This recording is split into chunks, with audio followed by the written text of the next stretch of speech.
সবাইকে বলতে জানিয়ে করছি আমাদের অতি কার্যদিবসের নিমিত্তে আজ ব্যবসা সারাদিন এই পুঁজিবাজারে আপনার সাথে আছে আমি ফাতা আমি তেজ দিব ঢাকার পুঁজিবাজারের স্কুলের খবর। আজ তাই তৃতীয় দিবস ইতিবাচক ধারমূলীয় পুঁজিবাজারের লেনদেন শুরু হলেও এই মুহূর্তে সূচক দিয়েছে ইন্ডেক্সে 2.31 পয়েন্ট কমে অবস্থান 5,447 পয়েন্টে।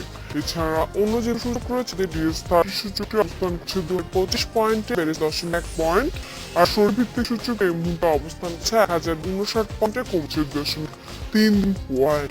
এরই মোট লেনদেন 200 কোটি টাকার উপরে হারিয়ে ঢাকার পুঁজিবাজারে। আবহাওয়া কোম্পানিগুলোর মধ্যে ঘন্টা লেনদেন এখন পর্যন্ত বেশি প্রতিষ্ঠানের দর হারানোর তালিকা। 18টি প্রতিষ্ঠানের দর হারছে বেড়েছে 86টি প্রতিষ্ঠানের, আর শুধুমাত্র শেয়ারের ক্ষেত্রে এখন পর্যন্ত 91টি প্রতিষ্ঠানের দর বৃদ্ধির তালিকায়, আর হারানোর তালিকায় উঠে এসে 29টি প্রতিষ্ঠান। আর মিউচুয়াল ফান্ডগুলোর ক্ষেত্রে 7টি রয়েছে বৃদ্ধি তালিকায়, 9টি ফান্ডের দর হারানোর তালিকায়। এই ছিল আজ পর্যন্ত চোখ লেনদেনের খবর। জানিয়ে রাখি ব্যবসা পেতে চলা আপনারা আপনাদের প্রশ্ন এবং মত পাঠাতে পারেন এসএমএস এর মাধ্যমে।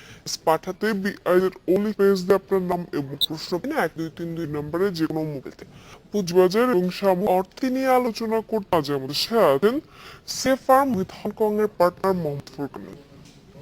আমরা আলোচনা করব। আপনাকে স্বাগত জানাচ্ছি।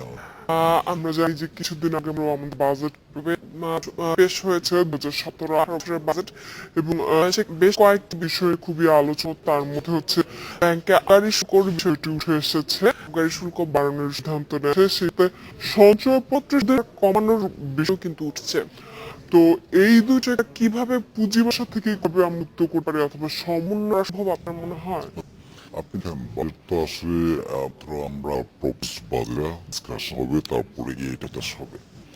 কিন্তু একটা যে খেয়াল দেখি আমরা সঞ্চয় সুদ কোনো হয় কমানোর চিন্তা ভাবনা করাচ্ছে, আর শুল্ক অলরেডি প্রপোজ বাড়ানোর জন্য এটা আগে হলো যে আবগারি শুল্কটা বেড়েছে, সে আবগারি শুল্কটা কারণ মানুষের জনমন কিন্তু এক ধরনের ভীতি তৈরি হয়, একটা ভীতি তৈরি হয়েছে। আগেও ছিল, আগে তো তার কিছুটা বাড়ানো হয়েছে, কিন্তু ছিল সেটা মানুষ জানোই না যে আবগারি শুল্ক আছে, ব্যাংকের নিয়েছে টাকা ছিল। কিন্তু এবার যখন বড় জিনিস তখন সবারই দৃষ্টি আওতাতে চলে আসে এবং মানুষ কিছু মধ্যে কাজ করে। এই আবগারি শুল্ক করার কারণে মানুষের ভিতরে যে বিনিয়োগের সঞ্চয়ের যে মানুষটা সেটা কিছুটা ডেফিনেটলি আর্ট করবে। কারণ আমার টাকা দিয়ে ব্যাংক হিসাব বা কৃষকের অ্যাকাউন্ট খোলা, ছাত্রকে টাকা জমানোর জন্য উদ্যোগ করা, এইসব জায়গাগুলো কিন্তু সঞ্চয়ের যে জায়গাগুলো আছে সেখানে ডেফিনেটলি একচবে। আর এই সঞ্চয়ের হোঁচট খাওয়ার সঙ্গে যদি খেলে বিনিয়োগও কিন্তু একটা হোঁচট খাবে। এখন শেয়ার বাজার এটার সাথে কিভাবে রিলেট? আমরা যদি শেয়ার বাজার চিন্তা করি, শেয়ারে কিন্তু বিনিয়োগটা সঞ্চয়টাই, তাহলে সয়টাই যদি বিনিয়োগ হয় তাহলে সঞ্চয় মানসিকতা যদি কমে যায় তাহলে বিয়ের পরিমাণও স্পেশালি খুব স্মল ক্ষুদ্র সঞ্চয় যেগুলো 50, 1 লাখ, 1 লাখ, 2 লাখ টাকা, 2.5 লাখ টাকা, 3 টাকা, এই ধরনের সঞ্চয় যেগুলো আছে সেগুলো। হ্যাঁ, টাকাগুলো শেয়ারে বিনিয়োগ ব্যাংকে না রেখে এখন হলো সঞ্চয় সুদ আনো। সঞ্চয় সুদ যখন যাবে তখন এটাও শেয়ার বাজারে মুখোমুখি। সুদ কমানোটা যেমন নর্মালি আমরা যেটা করি যে ব্যাংকের যে রেট থাকে তার চেয়ে 2% বেশি আসলে সঞ্চয় সুদ হওয়া লজিক্যালি ঠিক, কিন্তু আমাদের এখানে যথেষ্ট গ্যাপ আছে। এই গ্যাপটা থাকার কারণ কোথায়? খেয়াল দেখেন, আবগারি শুল্কের কারণে আমরা কেন এতটা গ্যাস হয়ে গেলাম? কারণ হয়ে গেলাম ব্যাংক সুদটা কমে গিয়েছে। আগে যখন সুদ বেশি ছিল তখন কেউ মাথা কামায় নাই। সঞ্চয়পত্র সুদ যখন কমে গিয়েছে, ফর সিনিয়র সিটিজেন তারা কিভাবে সার্ভাইভ করে? যারা 60 ঊর্ধ্বে, যারা 65 এর ঊর্ধ্বে, যারা পেনশনার দিয়ে চলছে, অথবা পেনশনার নয়, বেসরকারি চাকরি করতে অথবা ব্যবসা করতে এখন করতে পারেন, তার কিছু মধ্যবিত্তদের অ্যাসেট কিন্তু। তো সেই ক্যাশটাকে যখন শুরু হচ্ছে এবং এটা দিয়ে যখন সর্বদা যখন কমে যাচ্ছে তার জন্য তাহলে টাকা কোথায় যাবে? Share market. তাহলে আমাদের কথা চলে আসে যে আমরা বাজারকে শক্তিশালী ভূমিকায় আনার জন্য কি পলিসি বাজেট, তাহলে আমরা যখন এই দ্রুত আমরা কমালাম একটা বাড়ালাম, সাথে এটা শেয়ার বাজারে একটা ইম্প্যাক্ট আছে। এটাকে শালী করার জন্য আমরা কি আসলে আমরা এই বিষয়কে কতটুকু ব্যবহার করব সঞ্চয়পত্র আবগারি শুল্ক, বিষয়টা নিয়ে আপনার সাথে ছোট্ট একটু 24 খবর। বিরতি পর আবারও ফিরছে আলোচনায়। আমরা এ নিয়ে আলোচনা করছিলাম যে বিষয়ে আপনি বলছিলেন, আসলে আবারই সংশয়পত্রের শেয়ারের দিকে অনেকে যেটা আমি হয়তো আগ্রহী হয়, কিন্তু আসলে একে আমাদের ব্যবস্থাপনা কতটুকু আছে আপনার? আমি এটাই বলতে চাই। তাহলে কি হবে? মানুষ কি হবে আস্তে আস্তে শেয়ার বাজারে দিকে যাবে। শেয়ার বাজারটা শক্তিশালী ভূমিকা আমার জন্য আমার প্রবলেম গুলো এখন রয়ে গেছে, সেগুলোকে আমরা কতটুকু অ্যাড্রেস বাজেটে, কিন্তু শেয়ার বাজার নিয়ে একটা কোন কথা কিন্তু এখানে বলিনি। যদি আমরা আসলাম যে আমরা হয়তো আমাদের সরকার হয়তো এখানে বিধায় এর আগেও আমরা দেখছি যথেষ্ট পরিমাণে আন্তরিক, আমরা আশা যে শেয়ার বাজারে অনেক দু একটা আন্তরিক ভাবে এই বাজার কিছু একটা ওনারা বলবো। Thanks god and thanks finance minister negative কিছু বলে কিছু এটা এটা অনেক ধন্যবাদ হবে, কারণ এই যে স্টেবল একটা বাজেট এটা কিন্তু শেয়ার বাজারের জন্য খুব অবস্থান করবে। কিন্তু প্রশ্ন হলো যে এটা বাজারে যে ঠিক করা বা বাজারটাকে যে পলিসি সাপোর্ট দেওয়া, সেটা তো আমরা আশা করি কিনা। যেমন আমরা করছিলাম ডিভিডেন্স কমে দিবে, আমরা আশা করছিলাম লিস্টেড কোম্পানিগুলো কমাবে, করছিলাম ভালো ভালো কোম্পানিগুলো আনার জন্য তার পলিসি ঠিক করবে। এই দিক যে জায়গাগুলো আমরা করব চিন্তা করেছিলাম, সেগুলো কিন্তু গভর্নমেন্টটা মাথায় হয়নি। তাহলে সেগুলো যদি না করে থাকে, তাহলে বাকি অ্যাকশন আমরা নিতে যাচ্ছি, তাহলে সেই অ্যাকশনগুলোকে মিটিং জন্য যে যারা বা ক্ষেত্রটা তৈরি করা দরকার ফর দি পিপল, সেটা কিন্তু আসলে বাজারে তৈরি করতে পারি নাই। আর সেই ক্ষেত্রে তৈরি করে না। তবে আমরা আশা করি বাজেট যেহেতু 3 তারিখে পাস হবে, অনেক আলোচনা হবে, এই আলোচনার মধ্য দিয়ে আমরা আশা করি হয়তো কিছু এগুলো পরিবর্তন হয়তো এবং পরিবর্তনের মধ্য দিয়ে হয়তো একটা পজিটিভ কিছু আমরা আশাতে পারি। বাজে যে আবগারি শুল্কর বিষয় এসেছে, সে দেখতে পাচ্ছি যে ব্যাংকের প্রতি কিন্তু অনেকেরই আগ্রহ একটু কমে যাচ্ছে। ব্যাংকের শেয়ার দিয়ে আপনার কি মনে হয় যে ব্যাংকের শেয়ারগুলোর অবস্থায় সামনের দিনগুলোতে? ব্যাংকগুলোর অবস্থানের ব্যাপারে ডেফিনেটলি যখন কমে যাবে, যদিও তাদের কাছে এখনো প্রচুর পরিমাণে ডিগ আছে, তারপরও কমে যাবে, তার ল্যান্ডিং ক্যাপাসিটি কমে যাবে, তার ক্যাপাসিটি কমান ইনকাম একটা হিট করা। তবে আমি মনে করি না এটা খুব কোনো ইম্প্যাক্ট হবে তা, কিন্তু তবে মানুষের সংখ্যাটা বেড়ে গেছে, মানুষের ভিতরে ভয় ঢুকেছে। তা আমি যে অ্যাটলিস্ট আগে যে ছিল এরকমই থাকুক, পারলে এটাকে পুঠিয়ে দেওয়া ভালো, কারণ এটা আসলে সিনটেক্স পাপ কর ব্যাংকে তা রেখে পাপ কর না, এই পাপ কর থেকেও হয়তো পাওয়া। তবে হ্যাঁ, আগে যেহেতু পাপ ছিল, সরকারের হয়তো প্রতিবাদ পূরণ করার মতো যখন আপাতত নাই, সেটা অবস্থায় থাকতে হবে যে কোনোভাবে না বাড়ায়, সেই দিকে সরকার নজর দেবে বলে আমি বিশ্বাস করি। বর্তমানে যে আমাদের গ্রোথ রয়েছে, আপনার মনে হয় যে এগুলো কোন সেক্টরের অংশগ্রহণ অথবা অবদান, প্রাইভেট অথবা পাবলিক, কোন সেক্টরটা? আমাদের গ্রোথ যেরকম ভাবে হোক বা আমরা যেরকম ভাবে শুনবো বা যেরকম ভাবে বা দেশের যে লক্ষণগুলো আমরা দেখতে পাচ্ছি, সেগুলোকে করার জন্য আসলে যে সেক্টরটাকে সবচেয়ে বেশি করা হচ্ছে সেগুলো প্রাইভেট। কারণ আপনি যদি উন্নত জায়গাগুলোকে দেখেন, আপনি যদি এমপ্লয়মেন্টের জায়গাগুলোকে দেখেন, আপনি যদি উপায়নের জায়গাগুলোকে দেখেন, প্রত্যেকটা জায়গায় কিন্তু আপনি করছে প্রাইভেট। কিন্তু ইদানিং আমরা যেটা দেখতে পাচ্ছি, যে জিডি আমাদের এমপ্লয়মেন্ট রেট হচ্ছে, আমাদের ফরেন রিটেন্স কমে যাচ্ছে, আমাদের জিবি গ্রোথ কিন্তু তার মানে এটা কি? তাহলে জিবির গ্রোথ এই কন্ডিশনটা আসলে থেকে আমরা যদি লিটারালি আমরা দেখতে পাবলিক থেকে বেশি আসে, কিন্তু ইকোনমির জন্য খুব ভালো লক্ষণ নয়। ডেফিনেটলি আমাদের পাবলিক থেকেও জিডিপি গ্রোথ হবে, প্রাইভেট সেক্টর বেশি হবে, কারণ প্রাইভেট সেক্টর থেকে বেরিয়ে এমপ্লয়মেন্টের পরিমাণটা বেড়ে যাবে।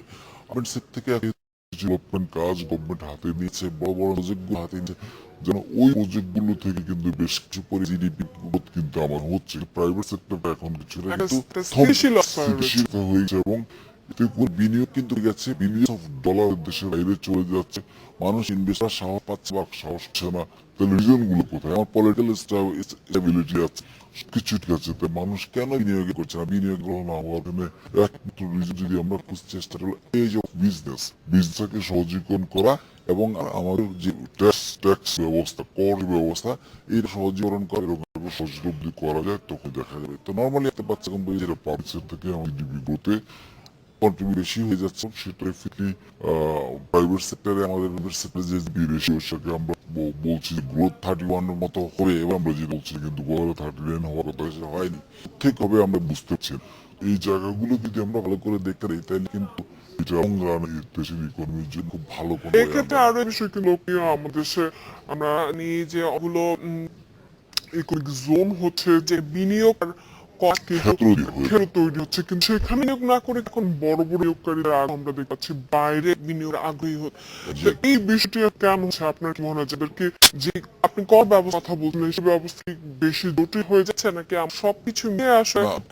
ওই যে বললাম, মানুষ কেন পাচ্ছে না, আমি একটা সবসময় বলার চেষ্টা করছি, সেটা হলো দেন আপনি কর ব্যবস্থাটাকে সঠিক বা সহজীকরণ না করে দেন। আমি একটা কথা চেষ্টা করছি সময় আমাদের যে বিদেশি টাকাগুলো পাচার হয়ে যে আমরা প্রতিদিন নিয়ত বলতে পারি বিলিয়ন ডলার চলে যাচ্ছে, এবং আমরা যদি চন্দ করে রেখি অনেক দেখতে পাবো টাকাগুলো পাঠিয়ে দিচ্ছে, তাহলে এই টাকা কেন চলে যাচ্ছে? এই টাকাগুলোকে সহজভাবে যদি আপনার মেইন ইকোনমি স্ট্রিমে যদি বানানোর ব্যবস্থা করা যায়, আমরা যদি এরকম একটা ব্যবস্থা পলিসি করতে পারতাম, এবার বাজেটে বিদেশ যে টাকাগুলো আসবে সেগুলো যদি টেরোরিজম না হয় ওই টাকাটাকে আপডেট করে দিয়ে বাকি ওইটা দিয়ে আমি আরেক্স মানে হিসেবে নন ট্যাক্স হিসেবে যদি আমি তাকে আসার সুযোগ করে দিই সবগুলো টাকা, তাহলে একদম এসে যেত, যাওয়ার পরে তো ইকোনমির মিসট্রিমেন্টে যেত, তারপরে এই টাকাগুলো কিন্তু সরকার ট্যাক্স পেতেই থাকতো। তো এখন এই টাকাগুলো চলছে, এই টাকাগুলো কখনো ফিরবে না। তো যেহেতু টাকাগুলো ফিরে আসবে না, যেহেতু আলটিমেট কিন্তু গভর্নমেন্ট ট্যাক্স থেকে বর্ণিত হচ্ছে, এটা আসলে কিছু পলিসির ব্যাপার আছে, হয়তো খুব ভালো বুঝিয়ে না, কিন্তু ফ্যাক্টরি এই জিনিস সাধারণ মানবতায় আমরা যেটা বুঝি যে টাকাগুলো যেগুলো চলে যাচ্ছে সে ফেরত আনার ব্যবস্থা সরকারের অবশ্য করা উচিত। সেই ক্ষেত্রে যে ইমিডিয়েটলি কিছু মানুষ যদি এক্সামশন পেয়েও থাকে তাই সেটা দিয়েও আনা উচিত। কারণ আপনি যে কাজটা বলছেন যে ইকুইটেবল করার জন্য সোসাইটিতে ইকুইটেবল হচ্ছে না, বিকজ অফ টাকা তো যার কাছে আছে তার কাছে, সে তো পাঠিয়েছে টাকা, সে তো আর গরিব মানুষকে টাকা দিচ্ছে না, বরং টাকাটা কাছে ঢুকেই পারতেন, তাহলে এমপ্লয়মেন্ট ক্যাপাসিটি বাড়তো, মানুষের স্যালারি বাড়ত, সেটা এমনিতেও কন্ট্রিবিউশন আসতো। আজকে ইকুয়াল যে তারা বলার চেষ্টা যে মানে সমতা তৈরি করা, সমতা তৈরি করা, সেটাও কিন্তু হয়ে, কিন্তু এই জায়গাতে আসলে আর দেখা উচিত আমি বিশ্বাস করি। আমরা আবারও